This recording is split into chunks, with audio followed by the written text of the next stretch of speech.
inyo kung paano namin pinapabunga yung aming squash. Maghahanap tayo ng bulaklak na lalaki. Yung bulaklak na lalaki, wala yung bunga. Ito yun. Paano mo malalaman na bulaklak na lalaki to? Wala siyang bunga dito, kaya bulaklak na lalaki to.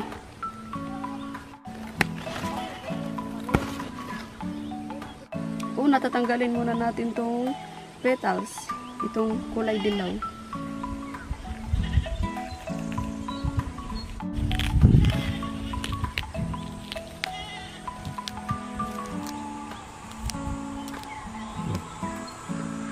So ito na lang yung natitira. At susunod naman maghahanap tayo ng bulaklak na babae. Ang bulaklak na babae, meron siyang bunga dito sa ibaba. Ito, ayan, may bunga siya. Kaya bulaklak na babae ito. At sa susunod naman ay ilalagay natin itong bulaklak na lalaki dito.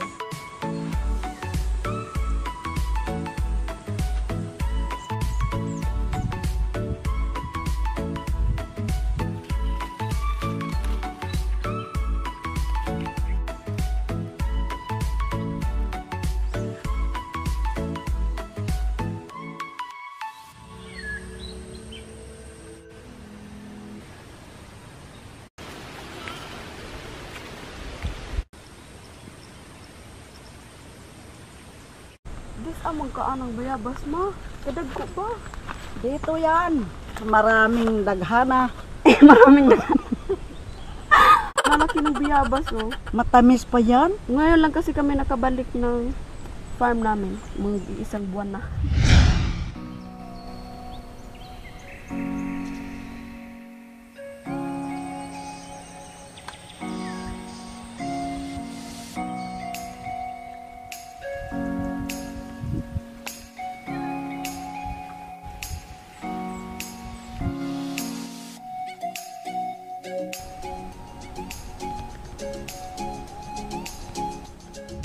Hi guys! So ngayon mag-harvest kami ng aming squash o kalabasa.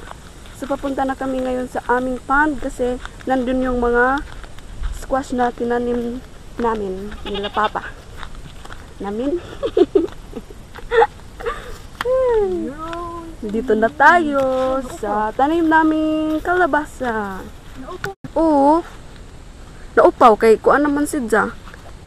Si Papa ang naka-idea nito na gagawa kami dito ng compost pit, tapos dito naman sa gilid yung aming squash para may organic fertilizer na dito at saka malapit din sa pond para easy lang yung pagdilig namin sa aming squash. So ayun na nga, ito na yung resulta.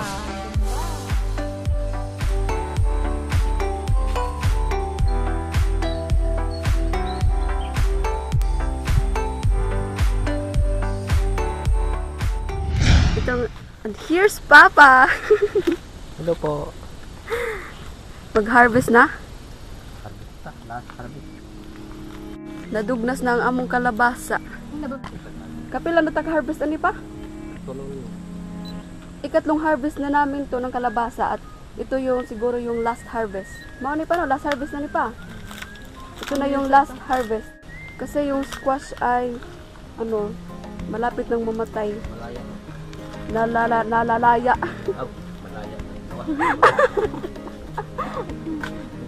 Last harvest na ni namo kay nalaya na ang iyahang punuan. Wa na'y dahon, nahurot na. May dalawang hugis kami ng squash. Ito. May bilog tapos yung may parang papaya yung ito yung mabilog. Ito naman yung parang papaya yung hugis. Ito yung pabilog ng hugis. Bilog. 1, 2. Hindi pala masyadong bibigat. Ito na. Unang harvest. Anong harvest? Unang ipo karong adlaw.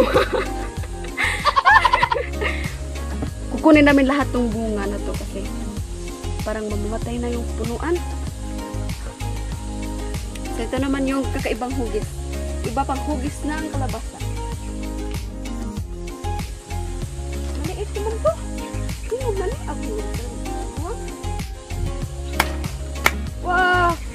Para siyang avocado.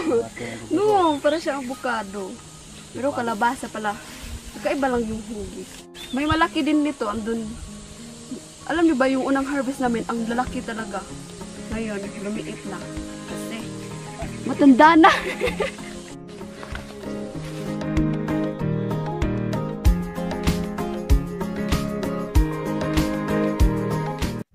Yan, si Juan naman yung kukuha. Pa, okay lang itumban pa? Aakyat daw siya.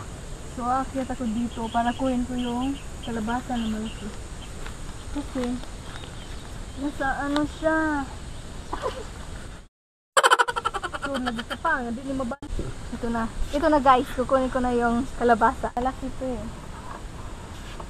Pahirapan ako dito. Paano mo yan maputol? Pag nahulog ako, ay, mulangoy. Ano ko ito po ba? Wow, sarap dito. Maso na ni Geditso. Diretso ligo. Diretso ligo. Hindi ko ma-harvest. Oy na. Sana all! Mag-harvest sa pond. Sana all. Sana all. Paakon? Ito liyok. Ipakog aron matauhan. Ang hirap pala mag-harvest. Baka masira mo. Uy, di man maipo pa. Tagay ko anong bunal, be. Are you sure? Ah! Oh. Oh! Hirap pa nga mag-harvest dito. Yan. Ito na. Aw. Patay. Hala pa. Nabali na. Tara. Nabali. Sayanga. Nabali. Sayanga nawahi. So ito lahat yung na-harvest namin. Kunti lang kasi last harvest na to eh. Yung unang harvest talaga namin yun yung pinakamarami. E binenta na namin yun. Yung ang 1 kilo ng kalabasa. Pila to sa kilo pa? Presyo? 25 pesos yung 1 kilo ng kalabasa. Ito. Kadalasan kasi ito yung palaging tinatanim dito. Itong ganitong hugis ng kalabasa. Ang mga tao kasi namin sa village ay nagulat sila kasi kakaiba na yung hugis na to. Kakaibang hugis ng kalabasa. Para talaga siyang avocado. Yan. Pero kalabasa.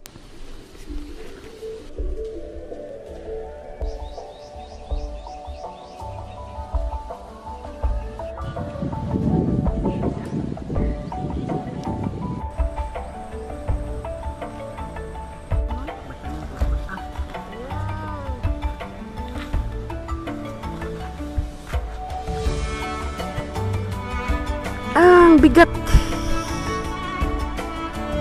Malaki-laki to kumpara sa iba. Pero yung unang harvest talaga namin yun yung mga malaking bunga. Yung magdadala kasi mabigat. Malakas kasi. Sarap ang hangin ngayon. It's refreshing. Hindi masyadong mainit ngayon.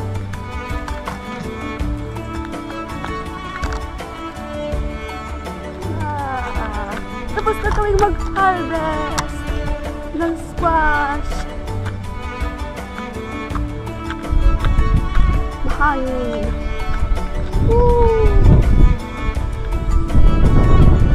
Angel! Angel!